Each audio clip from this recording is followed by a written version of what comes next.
Bonjour et bienvenue sur Algomius. Aujourd'hui, nous continuons à explorer les propriétés des matrices et en quoi elles pourraient nous aider. Et nous allons voir que les matrices peuvent nous aider à solutionner des systèmes d'équations à plusieurs inconnus. Nous avons déjà vu énormément de propriétés sur les matrices. Nous avons vu comment on pouvait les additionner, comment on pouvait les multiplier entre elles, comment on pouvait trouver une matrice inverse. Et nous avons déjà vu aussi quelques matrices qui ont un côté un petit peu spécial, comme la matrice identité, qui avait de spécial que quand on multipliait une matrice par la matrice identité, on retombait sur la matrice elle-même. Et bien tous ces éléments que nous avons déjà vus dans les précédentes vidéos, nous allons les réutiliser aujourd'hui pour solutionner un système d'équations à plusieurs inconnus. Et on va voir qu'avec une matrice, ça se fait très bien. On a effectivement d'autres solutions qui peuvent être par exemple l'utilisation du pivot de Gauss, qui peut aussi être faite, ce n'est pas la solution que nous verrons aujourd'hui, ou qui peut être de l'injection de variables qu'on a isolées dans une autre expression de notre système d'équations. Donc ça peut être des variantes de ce qu'on va présenter aujourd'hui. Aujourd'hui, on va s'intéresser à la résolution vraiment des systèmes d'équations grâce aux matrices. On va voir tout de suite comment cela se passe. La première chose qu'il faut encore voir pour la résolution de systèmes d'équations grâce à des matrices, c'est la notion de matrice inverse, qui est notée normalement avec le nom de la matrice avec un exposant -1. Alors qu'est-ce que c'est qu'une matrice opposée ? Eh bien, imaginons qu'on a une matrice carré A par exemple, et une matrice carré B. Donc les deux matrices ont de même dimension, elles sont toutes les deux carrées du même ordre. Et on a l'égalité suivante, quand on multiplie A par B, on obtient la matrice identité. Donc, je vous rappelle, la matrice identité, c'est une matrice qui contient uniquement des zéros, sauf lorsque l'indice de colonne est égal à l'indice de ligne. Là, quand vous avez toutes les cases où l'indice de ligne est égal à l'indice de colonne, la valeur est à 1. C'est ce qui fait que vous avez une variable qui contient que des zéros et uniquement sur la diagonale, vous avez des 1. Donc si jamais, lorsque je multiplie A par B, eh bien je peux dire que B est l'inverse de A et je peux le noter A exposant -1. Je vous ai fait une petite démonstration juste en dessous. Donc j'ai une matrice qui est 1, 1, 1, 1, 2, 4, qui peut être assimilée à ma matrice A, et j'ai une matrice B qui contient 2, -0,5, -1, 0,5. Et vous voyez que quand je fais la multiplication, j'obtiens la matrice identité. On va le faire directement pour rappeler un petit peu la multiplication matricielle. Donc on avait dit pour la multiplication matricielle que si je veux trouver l'élément qui est en ligne 1 et en colonne 1 du résultat, eh bien je vais prendre la première ligne de ma matrice A et je vais prendre la première colonne de ma matrice B. Donc je prends la ligne qui est exactement sur la même ligne que l'indice que j'essaie de chercher et je prends la colonne qui est exactement dans la même colonne que l'indice que j'essaie de chercher. Et donc là-dedans, qu'est-ce que je vais faire ? Eh bien tout simplement, je vais multiplier le premier élément de ma ligne de la colonne 1 par le premier élément de la colonne 2 et le deuxième élément de la deuxième colonne de ma matrice 1 avec le premier élément de la deuxième ligne de ma matrice 2. Je vous le rappelle, c'est pour ça que pour qu'on puisse faire une multiplication matricielle, il faut toujours que le nombre de colonnes de la première matrice soit égal au nombre de lignes de la deuxième matrice. Et ensuite, il ne me restera plus qu'à additionner les deux nombres que j'ai trouvés, et ça me donnera le résultat. Donc ici, j'aurai 1 fois 2 qui va faire 2, et je vais additionner 1 fois -1 qui fait -1, donc 2 moins 1, ça me donne 1. Je vais faire exactement la même chose avec les autres cases. Donc j'ai 2 fois 2 qui fait 4, plus 4 fois -1, donc ça me fait 4 moins 4, ici ça me donne 0. J'ai -0,5 fois 1, ça fait -0,5, plus 0,5 fois 1, ça fait 0,5, donc -0,5 plus 0,5, ça fait 0. Et enfin, j'ai 2 fois -0,5, ça va me donner -1. -1 plus 4 fois 0,5, ça me donne 2, donc -1 plus 2, ça me donne encore une fois 1. Et on s'aperçoit qu'on a effectivement trouvé la matrice identité. On a des 1 sur la diagonale, on a des 1 à chaque fois que l'indice de ligne est le même que l'indice de colonne, et on a 0 dans les autres cas. Donc, ça nous a permis déjà de montrer que la matrice B est bien l'opposé de la matrice A. La deuxième matrice est bien l'opposé de la première. Donc là, sur ce coup-là, on nous avait donné la matrice, donc c'était pas très bien compliqué de faire la multiplication. On va voir dans un instant comment est-ce qu'on peut retrouver la matrice qui est l'opposé de notre matrice A. On va juste continuer sur quelques notions de définition. On dit que A est inversible lorsqu'elle a une matrice opposée. Et donc, les propriétés sont les suivantes. On multiplie A par B est égal à B fois A égale à la matrice identité. Alors là, j'attire juste votre attention que A fois B égale B fois A en termes de matrice, c'est pas toujours vrai. Ça, on l'a déjà vu dans des exemples, ne serait-ce qu'en termes de dimension. Si, de toute façon, vous n'arrivez pas... C'est vraiment juste le cas dans la matrice avec sa matrice opposée. Puisqu'on a vu que pour qu'une matrice puisse être multipliée par une autre matrice, il faut déjà que le nombre de colonnes de la première matrice soit égal au nombre de lignes de la deuxième. Et donc ça veut pas forcément dire que on a A fois B égale B fois A dans tous les cas. Donc la matrice inverse d'une matrice A est unique, donc il n'existe pas plusieurs matrices inverses de la matrice A.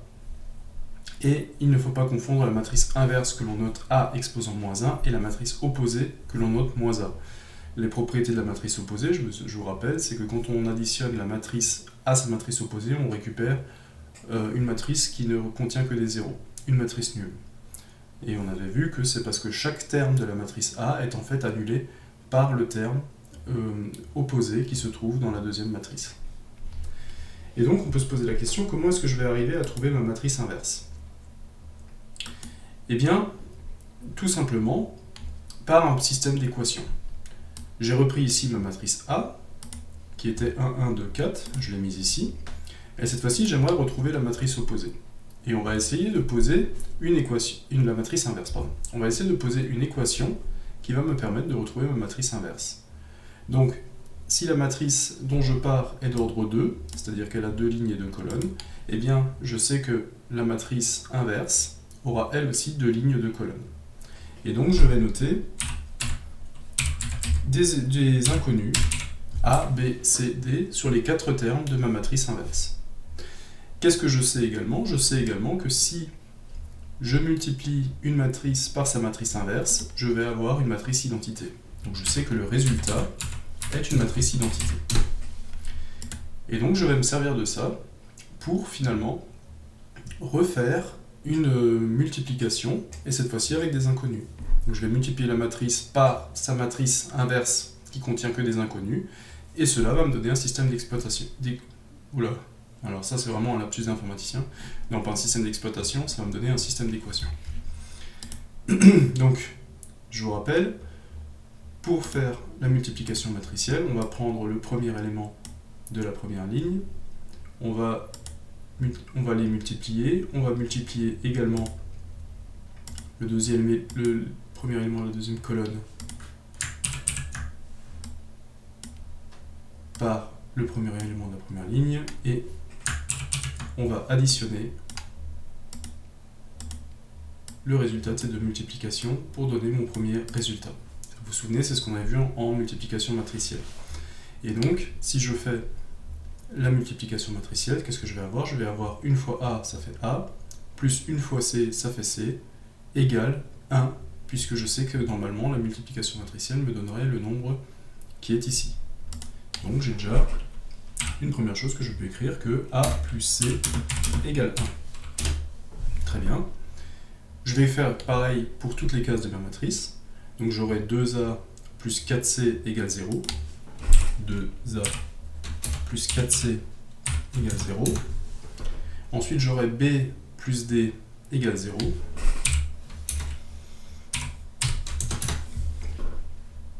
Et j'aurai 2B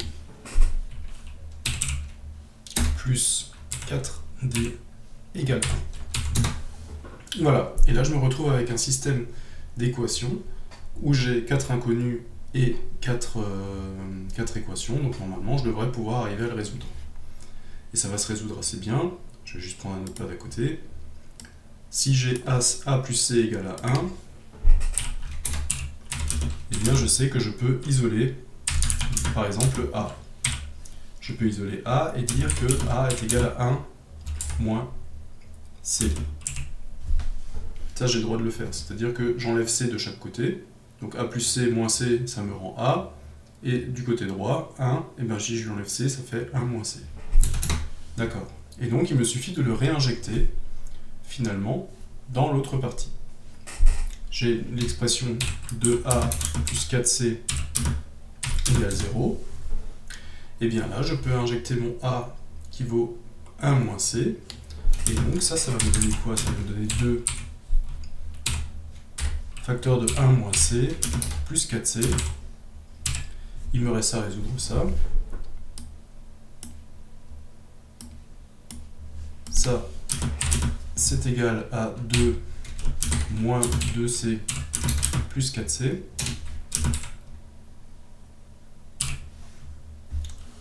Je garde à l'esprit que c'est toujours égal à 0. Et donc ça fait quoi? Ça fait 2 plus 2c. Et j'oublie pas que ça vaut toujours 0. Et donc, j'obtiens à partir de là que 2c égale moins 2, et donc que c égale moins 1. Donc c'est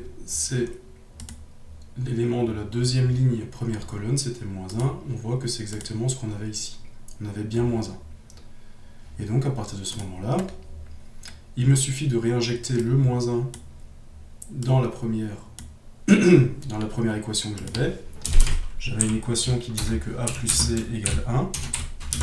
Je sais maintenant que c est égal à moins 1. Donc, je sais que a moins 1 égale 1. Et donc, je sais que a égale 2. Et c'est bien ce qu'on avait ici. A égale 2, c égale moins 1. Et donc, en refaisant la même opération sur les équations qui concernent B et D, en fait, on va retrouver notre matrice inverse. On aura tout fini, on va recalculer notre matrice inverse. Voilà un petit peu pour l'explication de comment on trouve une matrice inverse. On peut bien entendu le trouver également par calculatrice. On peut le trouver également dans des fonctions mathématiques qui sont déjà proposées dans les langages de programmation. Il y a différentes façons de le retrouver. Mais voilà le principe qui est derrière. Donc, maintenant on a parlé de cette matrice inverse. À quoi elle va nous servir? Puisqu'au début, en fait, ce qu'on essayait de faire, c'était résoudre un système d'équations. Eh bien, on va voir directement comment est-ce qu'on va pouvoir utiliser cette matrice inverse pour la résolution de notre système. Donc l'idée ici est de se servir de notre matrice inverse et de ses propriétés lorsque l'on a un système d'équations à résoudre. On va l'illustrer par un exemple pour que ce soit plus concret. Un exemple de boulangerie. Donc moi je suis passé à la boulangerie et je m'achète 2 parts de tarte et 3 baguettes et le boulanger me demande 7 €. Ok. Mon ami Bob, lui, passe à la boulangerie, achète 3 parts de tarte et 3 baguettes et le boulanger lui demande 10 €. Donc là, on se rend compte qu'on ne sait pas exactement combien coûte une tarte et combien coûte une baguette. Par contre, on sait le prix de 2 parts de tarte et 3 baguettes et on sait aussi le prix de 3 parts de tarte et 4 baguettes. Donc, avec ces informations-là, essayons de retrouver quel est le prix de la tarte et le prix de la baguette. Pour cela, on va commencer par mettre en équation ce problème. Donc on va déjà donner une lettre. Donc on va prendre soit T, par exemple, le prix d'une part de tarte. Et on va mettre B, le prix d'une baguette. Alors que me dit l'énoncé? Il me dit que moi je passe à la boulangerie et je m'achète 2 parts de tarte, donc j'ai 2 fois T, j'ai 2 fois tarte, plus 3 fois B, 3 baguettes, qui est égal à 3 à 7 €. Voilà ce que j'ai payé. Mon ami Bob, lui, qui est passé à la boulangerie, qui n'a pas eu tout à fait la même commande, eh bien lui, il a acheté 3 parts de tarte, il a pris 4 baguettes, donc là encore une fois 4 fois B, et pour le tout, il a payé 10 €. Donc déjà, l'énoncé a l'air de coller, puisque Bob a fait une commande qui est plus grande que la mienne, et il a eu pour plus cher. Donc déjà, visiblement, c'est quelque chose qui se tient. Et donc maintenant, on a mis ce problème en équation. On a 2 inconnus, qui sont T, le prix de la tarte, B, le prix de la baguette, et on a 2 expressions qui les contiennent et qui permettent de les déterminer. On a vu tout à l'heure que quand on a un système d'équations avec 2 inconnus, qu'on a 2 équations, 2 inconnus, on va arriver à nos fins pour trouver la solution. Et vous voyez qu'on aurait pu utiliser le même principe d'isoler une variable, puis de l'injecter dans l'autre expression qu'on a vue tout à l'heure. Mais là, vous allez voir que en utilisant la matrice inverse, on va gagner énormément de temps et ça va être beaucoup plus simple. Donc voilà, j'ai mon système d'équations, qui est donc 2 fois t plus 3 fois b égale 7. Donc 2 tartes plus 3 baguettes, 7 €. Et j'ai 3 parts de tarte plus 4 baguettes qui me donnent 10 €. Donc j'ai bien mis en équation les deux commandes qu'ont passé à la fois moi et Bob. Donc on va utiliser maintenant les matrices pour séparer les valeurs des inconnus. On va poser A avec les coefficients, donc 2, 3, 3, 4. On va poser X qui va reprendre les variables, T et B, et on va reprendre B qui est le résultat des équations. Alors, comment est-ce que j'ai composé ces matrices? Eh bien, vous voyez que là j'ai repris les exposants de tarte, les coefficients de tarte donc sont 2 et 3 dans les deux expressions, on retrouve 2 et 3 dans la matrice A. Puis, les coefficients de baguette sont 3 et 4, je les ai repris dans ma matrice 3 et 4. Puis j'ai repris dans X mes deux inconnus, T et B, et j'ai pris dans B le résultat, j'ai d'un côté 7 €, de l'autre côté j'ai 10, et donc j'ai mis une matrice 7 à 10. Et en fait, on écrit finalement ce système d'équations dans la forme AX égale B. Alors pourquoi j'ai le droit d'écrire ça sous cette forme-là? Eh bien tout simplement, ça vient des propriétés de multiplication de la matrice. Ici, vous voyez que j'ai mis en colonne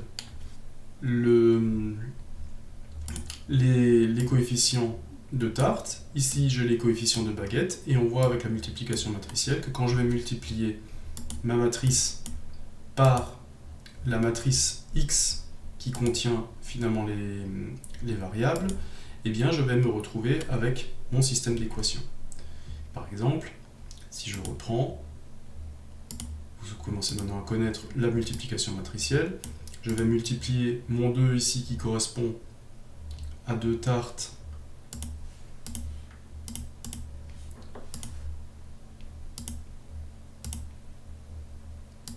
et je vais le mettre multiplier aussi le nombre de baguettes et ensuite je vais additionner les deux valeurs pour trouver mon premier exposant. Vous vous souvenez, si je cherche maintenant cet exposant-là, eh bien, je vais utiliser les chiffres de la même ligne de la matrice A et je vais utiliser les chiffres de la même colonne de la matrice B. Et donc, qu'est-ce que ça va me donner? Eh bien, vous voyez qu'on va avoir 2 fois t, donc 2t plus 3b. Et 2t plus 3b, si vous vous souvenez bien, eh bien, c'était le premier terme de ma matrice. J'ai le droit de l'écrire comme ça. Et si je refais exactement la même chose avec le deuxième, je vais me retrouver avec 3t plus 4b. Et vous voyez encore une fois que cette fois-ci, j'ai la commande de Bob, 3t plus 4b.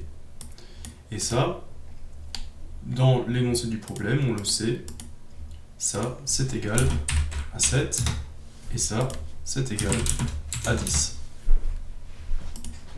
Donc j'ai parfaitement le droit d'écrire mon système d'équations de la forme d'une matrice qui va contenir les coefficients. Donc attention, encore une fois, les coefficients, il faut qu'ils soient bien dans le bon ordre, comme je l'ai indiqué là. Les coefficients, la première colonne contient tous les coefficients qui correspondent à tarte. La deuxième colonne contient tous les coefficients qui se rapportent aux baguettes. Et il faut ensuite que les inconnus soient dans le même ordre aussi. Si j'ai commencé la première colonne, c'est les tartes, il faut que ma première ligne de X soit les tartes. Si ma deuxième colonne, c'est les baguettes, il faut que ma deuxième ligne soit les baguettes. Et donc j'ai le droit d'écrire ça que AX égale B. C'est exactement ce qu'on vient de faire ici. J'ai A qui est ici, j'ai X qui est ici, et A fois X va me donner la matrice B. Ok. Donc maintenant j'ai isolé les inconnus, et on va essayer de voir comment est-ce qu'on peut résoudre ce problème-là. Donc si un système de n équations à n inconnus peut s'écrire sous la forme matricielle AX plus B, et si A est inversible, c'est-à-dire qu'on peut trouver une matrice inverse de A, alors le système admet une solution X, telle que X égale la matrice inverse fois B. Donc là, on va expliquer comment est-ce qu'on arrive à ça. Et bien tout simplement, on va procéder, on va reprendre tout ça, On va dire par exemple, je l'ai dit pour l'instant que AX égale B. Donc c'est ce que j'ai écrit ici, AX égale B. Ok. Donc, je peux utiliser, je vais plutôt l'écrire là-dessous, comme ça on aura tout. Donc là j'ai ma matrice A, là j'ai ma matrice X, et là j'ai ma matrice résultat B. Pour l'instant, qu'est-ce que j'ai? J'ai AX qui est égal à B. Ok. Donc on avait vu qu'on allait résoudre ça avec une matrice inverse. Alors pourquoi est-ce qu'on va utiliser une matrice inverse? Eh bien en fait le but ici, comme dans toutes les équations, ça va être d'isoler x pour que on puisse calculer x, on va essayer de l'isoler. Là pour l'instant, on a ax. Donc pour pouvoir isoler x, il faut qu'on arrive à faire disparaître a de ce côté de l'équation. Comment je vais faire pour faire disparaître a? Eh bien tout simplement, je vais calculer la matrice inverse, qui est a de moins 1, et je vais multiplier chacun des membres de mon équation par a de moins 1. Ça, j'ai le droit de le faire. Tant que je multiplie à gauche, tant que je fais la même opération à gauche et à droite, je vais avoir le droit de le faire. Donc, je vais avoir a de moins 1, et je vais les multiplier. Je vais utiliser le point pour pas qu'on se mélange avec le x. Je vais multiplier a de moins 1 par a de x. C'est en exposant. Et cette fois-ci, c'est égal à quoi? Eh bien, si j'ai multiplié l'élément de gauche de mon égalité par a de moins 1, je suis obligé de le faire également de l'autre côté. Donc je le fais aussi dans le membre de droite. Cette fois-ci, j'ai a de moins 1 que va multiplier b. Voilà. Alors pour l'instant, j'ai l'impression que je n'ai pas tellement simplifié mon expression, je l'ai même plutôt compliqué. Sauf qu'on a vu les propriétés sur les matrices inverses. Quand une matrice est multipliée par sa matrice inverse, on avait dit que ça devient la matrice identité. Donc c'est exactement ce que j'ai ici. J'ai a-1 que multiplie a, et a-1 multiplie a, ça va me donner la matrice identité. La matrice identité que multiplie encore x, il ne faut pas que j'oublie mon x. La matrice identité, c'est seulement a-1 fois a. Et là, j'ai toujours la même égalité. Donc cette fois-ci, mon égalité n'a pas bougé. Je suis toujours à l'inverse de la matrice A que multiplie B. Et cette expression de identité fois une matrice, multipliée par une matrice, c'est quelque chose de très simple en fait, puisqu'on avait vu que quand une matrice est multipliée par sa matrice identité, en fait on retombait sur la même matrice. Donc en fait, identité fois x, ça va me donner x. Et identité fois x, ça va être égal à quoi au final? Eh bien ça va être égal à a de moins 1 fois b. Remettre l'exposant, voilà. Et donc c'est pour ça qu'on arrive maintenant sur une expression où x est isolé sur le côté gauche, et on sait maintenant qu'il va suffire de finalement multiplier l'inverse de la matrice A par B pour avoir le résultat. L'inverse de la matrice A, on peut le calculer, on peut le calculer à la main, on peut le calculer avec un langage de programmation ou avec une calculatrice, ça on a vu, et B, on l'a, puisque B, je vous rappelle que c'est le résultat de l'équation, qui est la matrice 7, 10. Ok. Donc, utilisons la calculatrice ou n'importe quel autre moyen pour inverser la matrice de A. Donc A, je vous le rappelle, c'est les coefficients que nous avons trouvés pour, dans la première colonne, les tartes, et dans la deuxième colonne, les baguettes. Donc, j'utilise la matrice inverse de A maintenant, et je la multiplie par B. Donc, on a vu ici que pour trouver x, il me suffit de multiplier la matrice inverse de A par B. Eh bien, on va résoudre ce système. Ici, j'ai la matrice inverse de A. Et ici, j'ai la matrice B. Donc, c'est les 7 € et les 10 €. Donc, je vais faire encore une fois une multiplication matricielle. Maintenant, on a saisi l'idée. Donc ici, je vais faire moins 4 fois 7, ça va faire moins 28. Plus 3 fois 10, ça va faire 30. Donc moins 28 plus 30, ça va faire 2. Ici, je vais faire 3 fois 7, 21.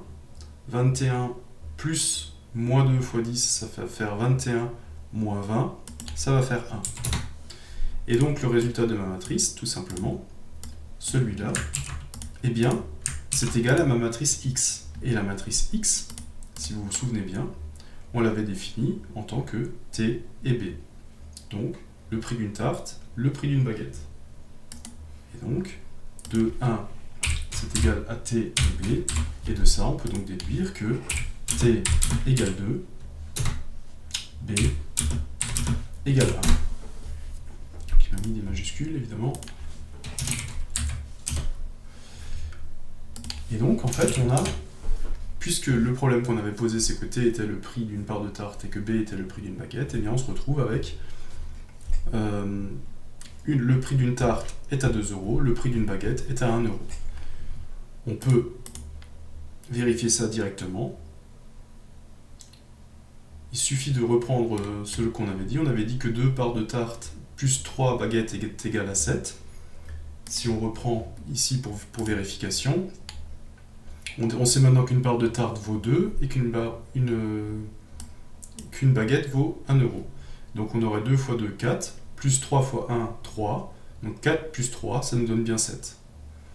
Essayons de voir, c'est pareil pour la commande de Bob. J'ai 3 fois T, ça va faire 3 fois 2, ça fait 6. Et 4 fois 1, ça fait 4. 6 plus 4, ça fait 10. Donc on a bien vérifié que les nombres que l'on a trouvés pour résoudre notre système d'équation correspondent.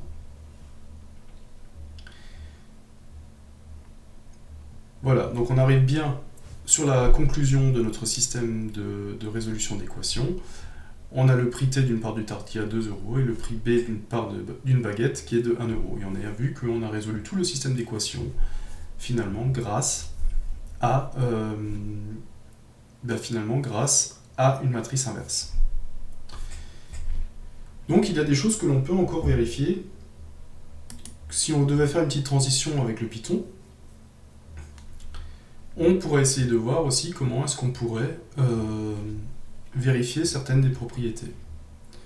On avait vu par exemple que pour une matrice A, 2, 3, 3, 4, que je vais réutiliser ici, donc j'ai une matrice 2, 3, 3, 4, on avait vu que si je la multiplie par son inverse, si je la multiplie par son inverse qui est moins 4, 3, 3, moins 2, moins 4, 3, 3, moins 2, j'obtiens une matrice carrée. Et normalement, si la matrice 2 est bien l'opposé de la matrice 1, eh bien je vais récupérer une matrice identité en résultat de cette multiplication. Alors je vous propose de reprendre la fonction de multiplication que l'on avait écrite lors de la précédente vidéo, et on va essayer de voir en fait si on a bien le résultat escompté. Donc là j'ai pris une matrice A, dans la matrice 1 j'ai pris son inverse et je vais réutiliser ma fonction de multiplication. Donc je vais appeler ça. Voilà, donc là, alors il m'a aussi fait l'addition, mais ça c'est un peu moins important. Mais on voit qu'avec la matrice multiplication, on récupère bien la matrice identité. Essayons de voir peut-être aussi comment est-ce qu'on pourrait écrire un petit programme qui nous permettrait d'écrire une matrice identité d'un certain ordre. Alors, pour cela, on va déjà commencer par définir un ordre. Je vais écrire par exemple que l'ordre c'est 3. Okay. On va reprendre ici, pour créer une matrice identité, on va reprendre les propriétés de la matrice identité. Qu'est-ce que nous dit la matrice identité? Elle nous dit que la matrice identité pour tout nombre A, I, alors je vais l'écrire comme ça. Pour A, I, J est égal à 0 si I différent de J, et elle est à 1 si I égale J. C'est ce qu'on avait mis en évidence sur la matrice identité, c'est une matrice qui est entièrement remplie de 0, sauf sur la diagonale. Et comment est-ce qu'on identifie la diagonale? Eh bien on a des 1 à chaque fois que l'indice de colonne est égal à l'indice de ligne. Donc là on va partir de l'ordre 3 par exemple, on va écrire une matrice d'ordre 3. Et qu'est-ce qu'on va faire là-dedans? On va par exemple créer déjà une matrice. Alors on pourrait faire avec la fonction append, mais je ne veux pas trop m'étendre sur les listes. On va créer directement une matrice vide. Donc ça va être une matrice de 3 lignes sur 3 colonnes. Je ne veux pas rentrer trop dans le détail de Python à ce niveau-là et rester dans le domaine des matrices. Donc là, on va créer notre matrice vide.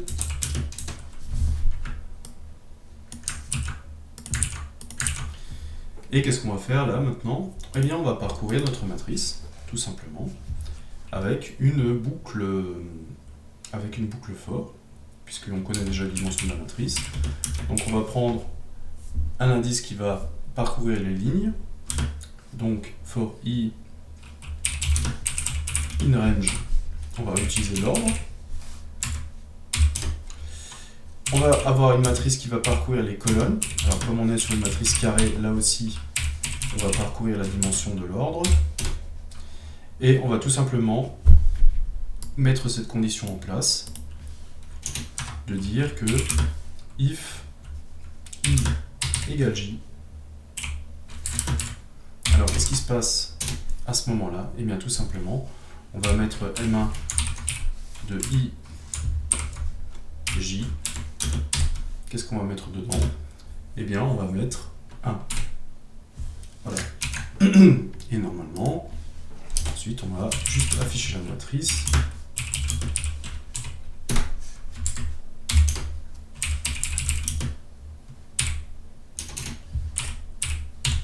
Voilà, on va juste afficher la matrice. Je vais appeler commande système. On va voir si tout ça fonctionne. Voilà, et j'ai récupéré ma matrice identité.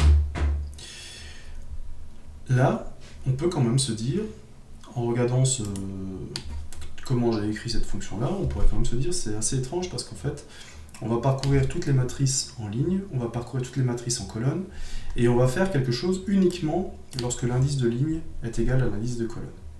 Et là, on pourrait gagner énormément de temps parce que vous voyez que on ne fait quelque chose seulement quand i égale j. Et donc on pourrait prendre le problème autrement, c'est-à-dire au lieu de parcourir tous les éléments de la matrice, on pourrait ne parcourir que la diagonale. Et comment est-ce que je pourrais faire ça? Eh bien tout simplement, je prendrais une valeur de i qui parcourrait l'ordre, j'ai pas besoin d'un deuxième tour de boucle, j'ai plus besoin de vérifier que i égale j, et la seule chose que j'ai à faire ici, c'est de prendre en fait la matrice et de dire, cette fois-ci j'ai plus de j, mais je peux dire que la im colonne et la im ligne, je mets 1 dedans. Ça, c'est quelque chose que je peux faire également. Vous allez voir que je vais avoir le même résultat. Je vais de nouveau avoir une matrice identité. Alors, comment ça marche? Eh bien, tout simplement, l'élément i dans ma boucle va prendre successivement les valeurs de 0 jusqu'à ordre moins 1. Donc, si l'ordre est 3, i va prendre successivement les valeurs 0, 1 et 2. Et donc, le premier tour de boucle, il va mettre 1 dans la case 0, 0. Dans le deuxième tour de boucle, il va mettre 1 dans la case 1, 1. Dans le troisième tour de boucle, il va mettre 1 dans la case 2, 2. Vous voyez qu'on n'a utilisé qu'un seul indice, et donc en fait, ce qu'on a fait, c'est qu'on a parcouru la diagonale. Et ça va nous permettre de mettre en place également une matrice identité. Et à partir du moment où on a une matrice identité, eh bien, on pourra tester si la multiplication d'une matrice par son inverse donne bien la matrice identité. Voilà, pour voir un petit peu également un petit peu de développement Python qui est lié à la résolution de systèmes d'équations. Maintenant, programmer un système d'équations, on se rend compte que c'est beaucoup plus facile à faire en passant par les matrices qu'en utilisant des inconnus, comme on pourrait le faire avec la méthode du pivot de Gauss ou avec l'injection de variables dans d'autres termes. Si on devait faire une résolution de ce style-là et l'expliquer informatiquement ou par programme à un ordinateur, ça serait beaucoup plus complexe. L'ordinateur, lui, sait facilement manipuler des chiffres. Et les langages de programmation comme Python, par exemple, nous permettent de mettre en place des structures de listes ou des listes de listes qui nous permettent de représenter facilement des matrices. Et donc, à partir du moment où on peut facilement représenter des matrices, c'est peut-être la solution qui est la meilleure pour résoudre un système d'équations, informatiquement, en tout cas, de l'expliquer à un ordinateur.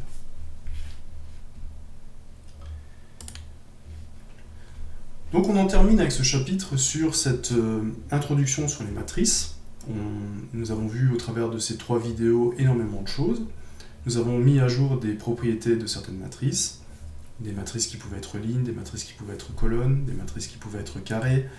On a vu des matrices un petit peu spéciales, comme les matrices nulles ou les matrices identités, dont on vient encore de parler. Et on a vu à quoi pouvaient nous servir des matrices. On a d'abord regardé comment est-ce que les opérations matricielles se faisaient, notamment l'addition, la soustraction et la multiplication. Et on a vu une application qui nous permettait de voir, par exemple, de chercher un optimum. On l'avait vu avec l'exemple sur les personnages dont on cherchait quelle était la classe la plus optimisée en fonction de leurs caractéristiques. Et on vient de voir dans la vidéo d'aujourd'hui que les opérations matricielles nous permettent également de solutionner des systèmes d'équations.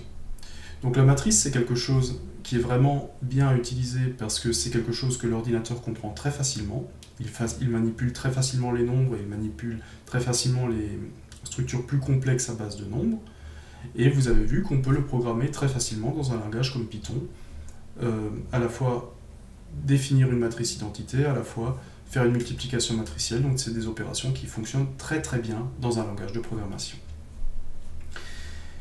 J'aimerais encore conclure ce chapitre avec une dernière vidéo qui va cette fois-ci reprendre une bibliothèque de calcul scientifique pour vous montrer qu'effectivement on n'est pas obligé à chaque fois de réinventer la roue quand on fait quelque chose. Et le calcul matriciel, c'est quelque chose que beaucoup de gens utilisent dans le calcul scientifique, et naturellement, Python intègre une bibliothèque qui va vous permettre de vous simplifier la vie et qui contient déjà toutes les opérations à base de matrices. Donc je vous dis à très vite pour voir comment est-ce qu'on peut utiliser les matrices avec une bibliothèque scientifique. Bonne journée!